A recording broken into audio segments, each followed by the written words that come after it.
I just finished reading the absolute snooze fest known as Blood Meridian. Genuinely fell asleep like 20 times reading this. I'm not really at a level yet where I can read such poetic writing, so heavy prose like that puts me to sleep pretty quickly. It was actually so bad that I had to watch like 7 hours of video essays to like understand what was going on in this book. Had to read a summary after every chapter I read. But despite all that incomprehensible writing, there was one thing that was, pretty clear. And that, my friends, is the fact that Judge Holden is likely the most disturbing antagonist I've ever read in American literature.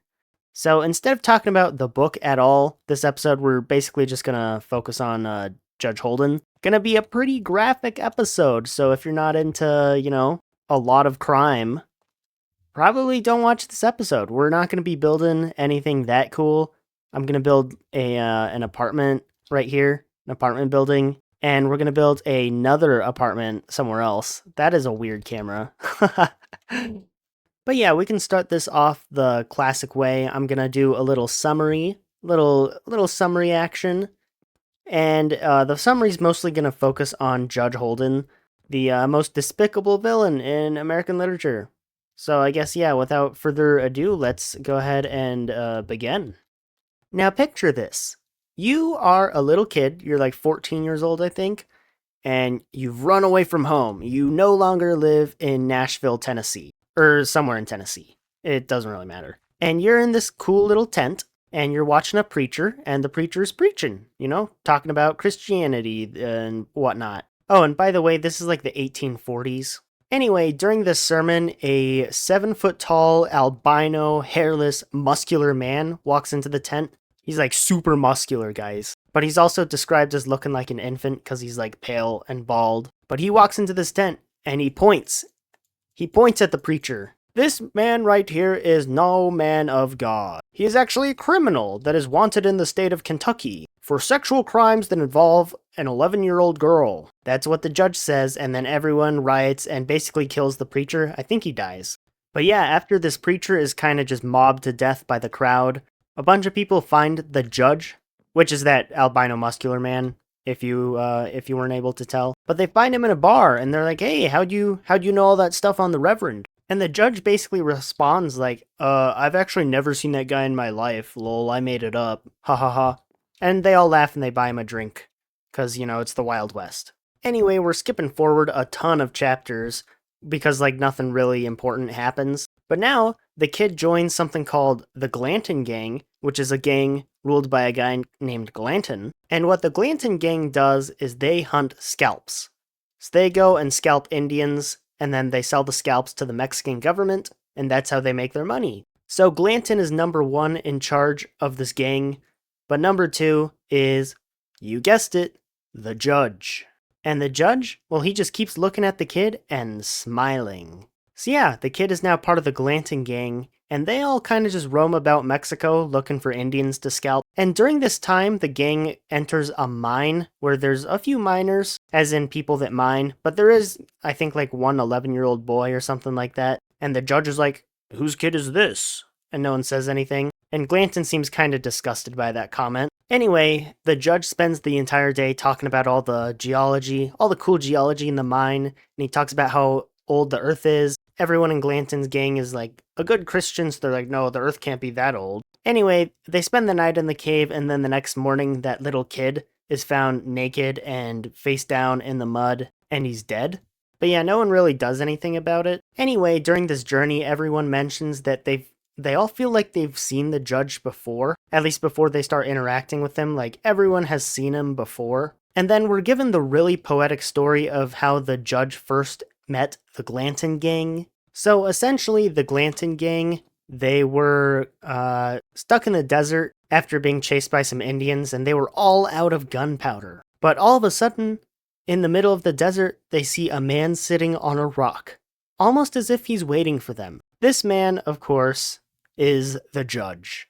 And well, the judge leads them on a silly little adventure. First, they go to a cave filled with bats, and he collects all of their guano, aka their poop, Then he gets all of the men to climb up a mountain, which is actually a volcano, and he gets some minerals from that. And then he starts mixing it all together. And while he's mixing, he's like, "Men, piss like your life depends on it." And he mashes it all together with their urine. It's a strange scene to be so poetic on, especially because there's lines like, "We hauled forth our members, and at it we went, and the judge on his knees, kneed in the mass, and his naked arms, and the piss was splashing about, and he was crying out for us to piss. Man, piss for your very souls, for can't you see the redskins yonder?" But yeah, once he's done splashing the piss all over his arms, he's done with the mixture and he sets it out to dry, and kaboom, they have gunpowder. So yeah, the judge ends up saving all of their lives because they do a false surrender and then kill all of the Indians that are pursuing them. But yeah, the judge is directly responsible for their survival. What an intelligent young man. Surely he'll do nothing evil. So yeah, anyway, back in the modern day, the Glanton gang stumbles across a peaceful town of Guileños Indians. And you know, they do the obvious thing. They kill every single person in the town, every warrior, every child, every woman, every elderly person, literally every single person. They burn people alive. There's one guy that takes babies and grabs them by their ankles and smashes them down on an anvil and blasts their brains out. And yeah, Glanton actually scalps his own men that die in the battle as well. So pretty cool stuff. Well, out of this massacre, there's one little boy that survives. And I think like all the men are around a campfire and they see the judge playing around with the kid. The next time they see the judge with the kid has been scalped and is dead and laying in the mud. And that causes a little bit of a fight, but the judge is like, "You're not actually gonna shoot me, put the gun away." And they put the gun away. He's like, "Good boy."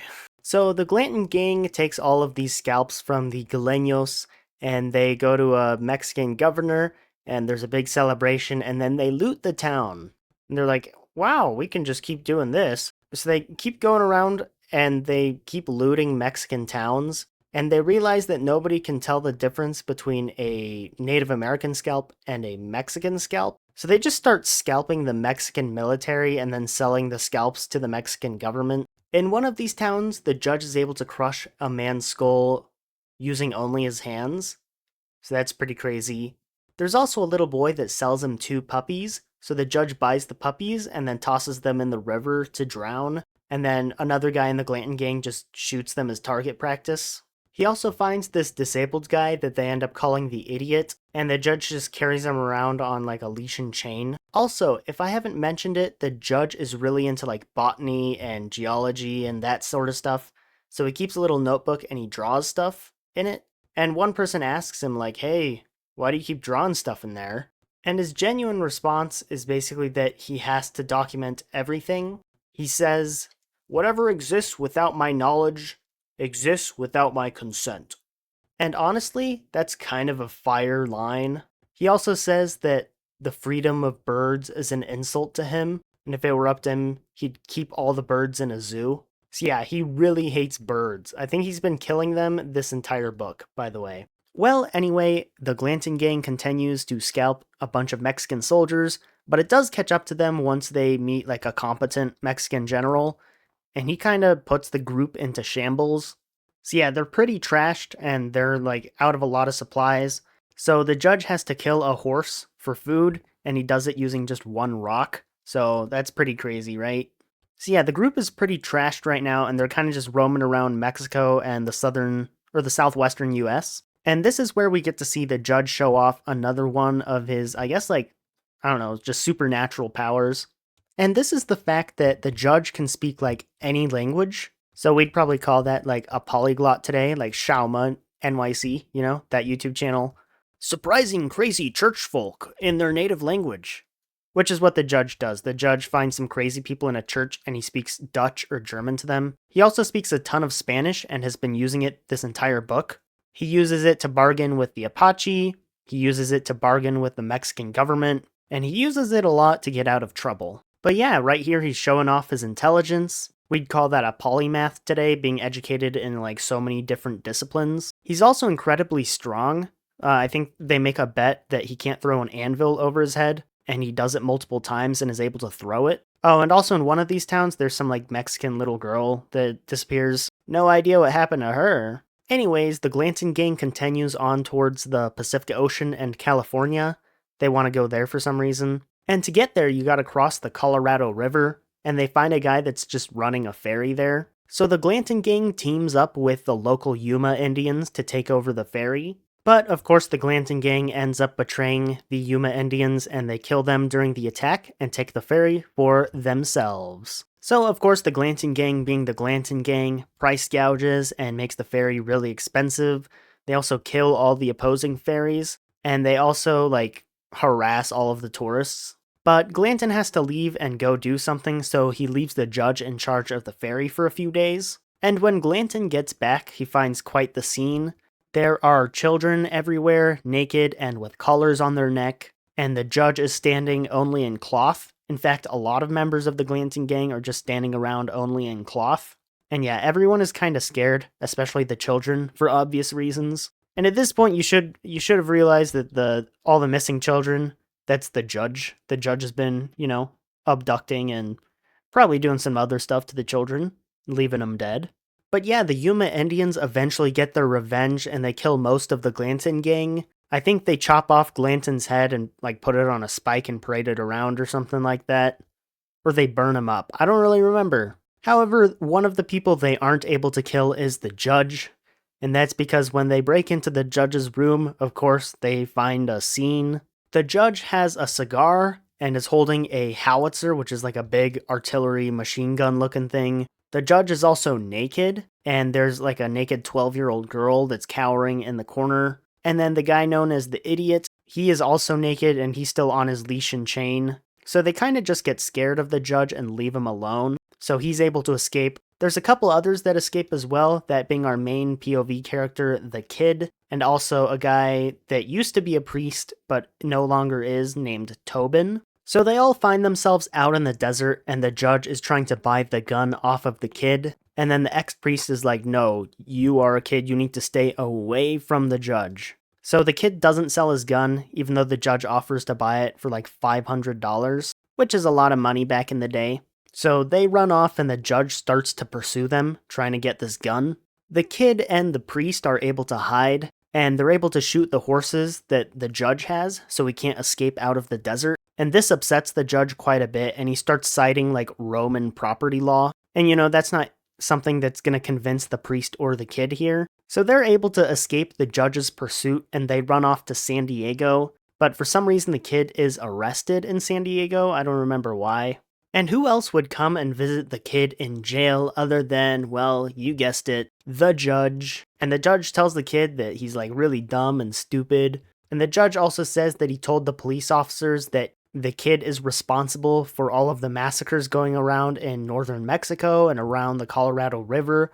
The kid is the mastermind of Glanton's gang. But this doesn't really seem to do anything because the kid is released a few days afterwards. So now it's been several years since those events, and the kid just kind of travels around the western US now.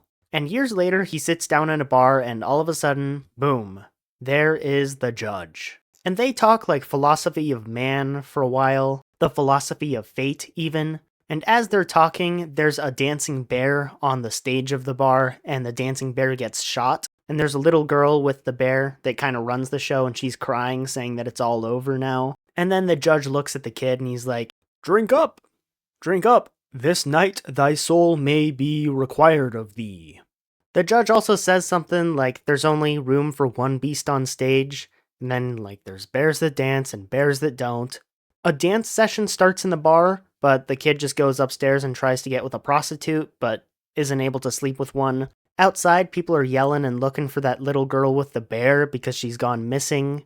And then the kid goes outside to use the outhouse, and when he opens the outhouse, there is the judge sitting on the toilet naked, and he stands up and grabs the kid and embraces him in his arms and then locks the outhouse door. What happens in the outhouse is ambiguous, but a couple guys peeing outside warn some other guy hey, you shouldn't go in the outhouse.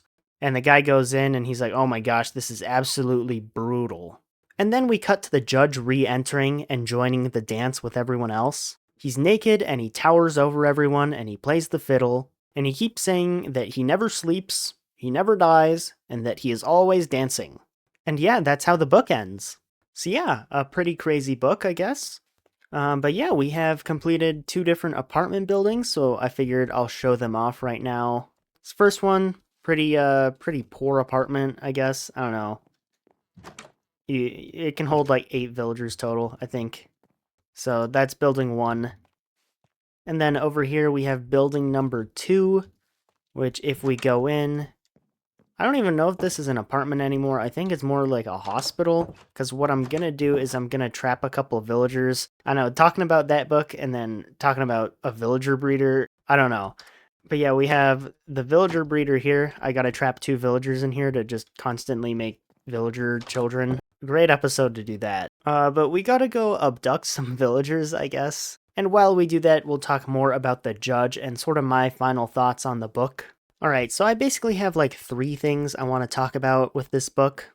The first of those is like, what even is the judge, right? Is the judge like a symbolic thing? Is the judge just the judge? Like, what is he? So I've got 3 thoughts on what the judge is, so we're going to talk about what I think real quick. My first thought is that the judge is like the devil. This is a pretty popular opinion online, is that the judge is the devil.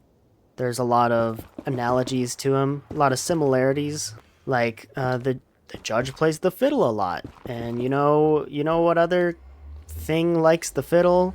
The devil. So, there is that belief. Oh my gosh, I haven't been here in a while, but there are villagers.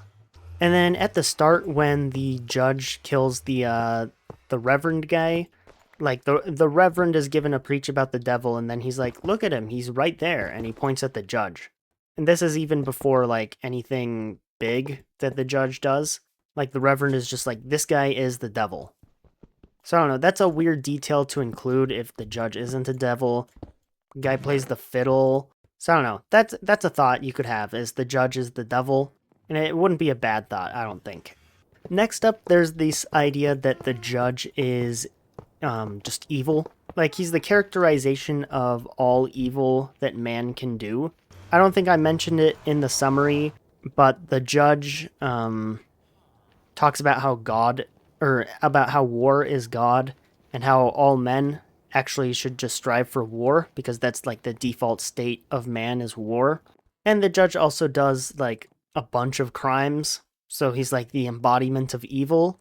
Oh, I forgot to mention with the devil, we'll get into this a bit more later, but there's a book or a poem called Paradise Lost, and in that the devil is a character, and he's trying to make gunpowder out of just like what's ever natural in the earth, which is something the judge does.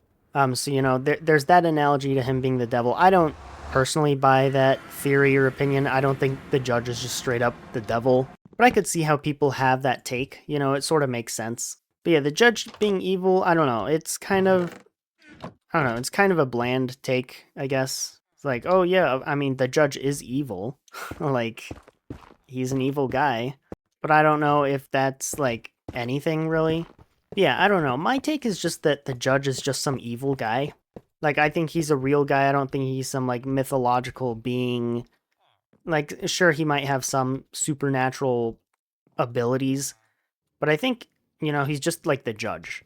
And Cormac McCarthy likes writing sociopathic characters, so I think the judge is honestly just some like average American. Not average, but like just a criminal, nothing more than that. And I think that's part of the horror of the judge, is that he's just some guy. He's not the devil, because, the devil's supposed to be evil. He's not the embodiment of evil. He's just a guy. He's just an IRL real person. So the like frightening part of the judge is that it's a real person with real levels of empathy, and all he does is just the most horrible things he can think of because he gets pleasure out of it. And that's scary because people like that actually exist, right? We typically call them like sociopaths, but they do exist. And so that's what I find terrifying about the judge, is that he is everything you could despise in humanity, just like murdering for the sake of it, hating the freedom of nature and wanting to control it, those sorts of things. are things that encapsulate what the judge is. And those things are probably our like biggest critiques as like a species, I guess. I don't know if that's the right word. We have a disregard for nature. There's evil people among us that just among us? Sus? There's evil people that, exist and will do bad things to even the most innocent people in society, like children. I say this as I'm trapping two villagers in a hole to breed children, which honestly, like, if you think about it, Minecraft is a pretty, like, terrifying game. Like, you take any of the farms that people make and you put them in the real world, you're like a homicidal villain. But yeah, that's basically my interpretations on the judge. He's just some guy, and he sort of shows everything that's wrong about humanity. I don't know. I don't know if that's a horrible take on the book, but that's my take. So yeah, I mean, what are your guys' thoughts on that? Like, is the judge something worse? Like, is the judge the devil? Do you think he's the devil? I think that's a cop-out, honestly. I think the judge is a real person, but who knows? Do you have any idea on what the judge could be or is? Do you think he's just like the embodiment of evil? That's another option. Oh, no, no, no. Oh my gosh, I'm so stupid. Ugh, dang it. Perhaps I'm the judge. That was unnecessary. Goodness gracious. Anyway, the second thing I want to talk about is the subject of fate. Fate is an important concept in this book, and I think there's a couple things that talk about it. The judge pretty explicitly says that, well, every man is subject to, like, controlling their own fate, and there are people that will, pull the tapestries from life and there are people who will pull apart the strings of life, and there are people who will pull apart the strings in the tapestry of existence and determine their own fate and how the tapestry looks or something like that. And there are people that will just, like, stand and look at the tapestry. You can either join in the dance of fate or you can just watch it. I don't know if anything I'm saying is really making sense, but like with the bear, right? The judge says that there are bears that dance and bears that don't.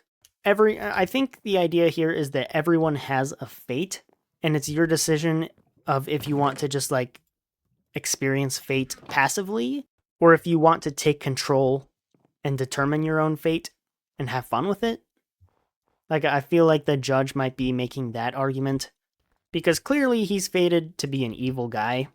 So if you're an evil guy, I mean, would you just sit there and be like, oh no, I'm not evil, but then like you actually are evil? Or are you just gonna like actually accept it? What the heck is going on here? Hold on, let me figure this out and then we'll keep talking. Because I cannot talk and think right now. Okay, so I sort of figured it out. We gotta get this guy to breed with that guy, capture their child, and then we can use the child for breeding.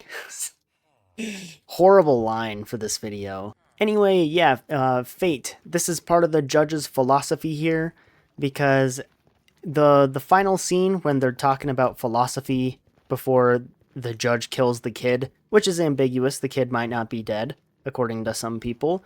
But that conversation, they talk about, like, will you go and join the dance? And this is like the dance with fate. And then the book ends with the judge dancing, which, shows that the judge does dance with fate. No one else does, but the judge does. Oh, and that actually reminds me, there's another interpretation of the judge where the judge is supposed to represent history. So the fate thing kind of ties in here. Like, are you going to dance with fate and kind of leave yourself in history? Or are you just going to let people like the judge dictate what happens with your life? So yeah, I guess the point here that I'm trying to talk about is that you can either, take control of your life, or people like the judge will boss you around. And I think that's sort of what the kid is doing here. Because throughout the book, whenever there's something violent, our main POV character, the kid, just stops being mentioned. So there's the question of, like, is the kid actually doing anything bad, or is he taking control of his own fate and separating himself from the people around him? So, that's a thought. That's a fun little thought, right? A little fun book about fate.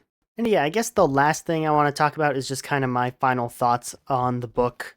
I would give this book like 2 stars. I honestly didn't enjoy it that much. It's a very difficult book to read, so that's like a huge thing for me. I enjoyed the story after I watched like essays and stuff on how to actually like understand the book. So if I can't enjoy a book while I'm reading it because it's too difficult for me to read, like obviously I'm not gonna like it. But I think the story's fine.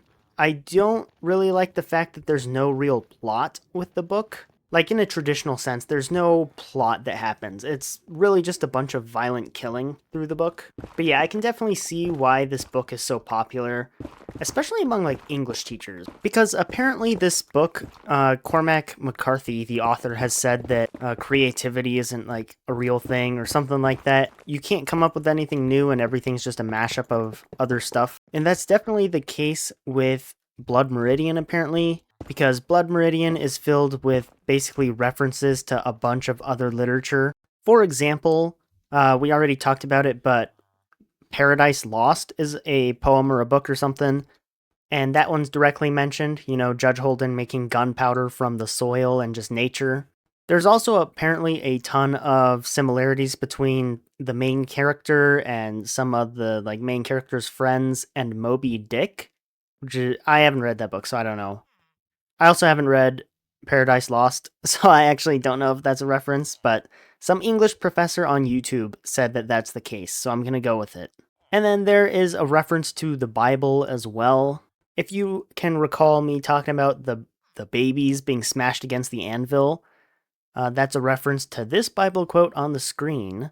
Happy is the one who seizes your infants and dashes them against the rocks. And then there's also a bunch of references from a guy who wrote about his accounts from the actual IRL Glanton gang, and Judge Holden is likely pulled directly from this book. There's references of a really tall, pale, learned man in the Glanton gang, second in charge, called Judge Holden. And there are questions about whether this book is a reliable source at all, because there's like no other references and the dates don't match up to actual historical records. But there's no denying the similarities seen in Judge Holden in Blood Meridian and Judge Holden in this like historical guy's book. So yeah, like I said, overall 2 stars because I had a miserable time reading this book. That's more a comment on my reading capabilities than the book itself. I'm gonna wait for these guys to grow up, and then I'll come back when we trap them in the building there. Alright, look at us, we're ready to finish off the video.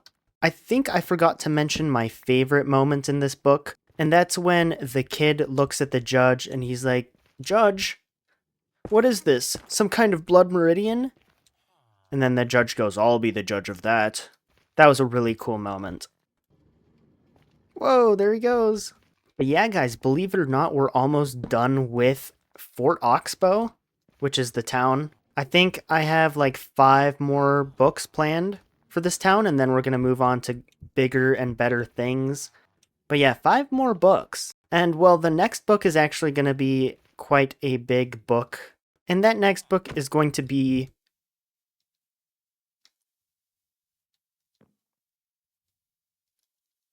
Oh, they're sleeping. I was like, what the heck happened there? Okay, I was like, did the villagers disappear? That's crazy. But your next book is going to be a pretty fun book. It's a book I've read before, so there is that, but I want to read it again because it was pretty good. And that, of course, is The Grapes of Wrath by John Steinbeck. Pretty solid book, in my opinion. We can just throw bread right here, and then these two should start breeding. But yeah, Grapes of Wrath is going to be a pretty good book. And with Grapes of Wrath, we're actually going to be completing a project that I've been pushing off for almost a year now. I think it was October when we first did it. And let's see, it's like August.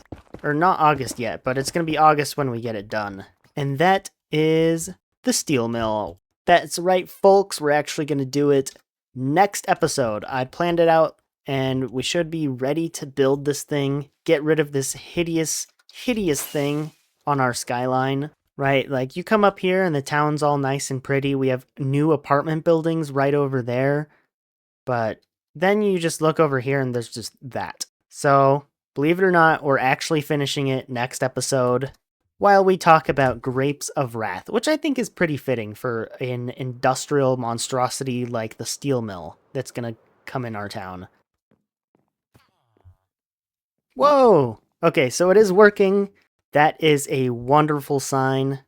Hopefully, soon enough, we'll have a bunch more villagers populating this town, because I have had a bunch of villagers just go, like, missing. We used to have, like, 4 butchers, and now there's just 1. So I've gone through and kind of fall-proofed that so they can't die from heights. But yeah, it's good to know that that villager breeder is, in fact, working. So thank you all for watching today's episode of Book Club. Of course, next episode, like I said, we're going to be building the steel mill while we talk about Grapes of Wrath. And we also have some fun stuff coming out soon on Autocraft, so stay tuned for that. Anyway, thank you all for watching, and I hope you have a wonderful day.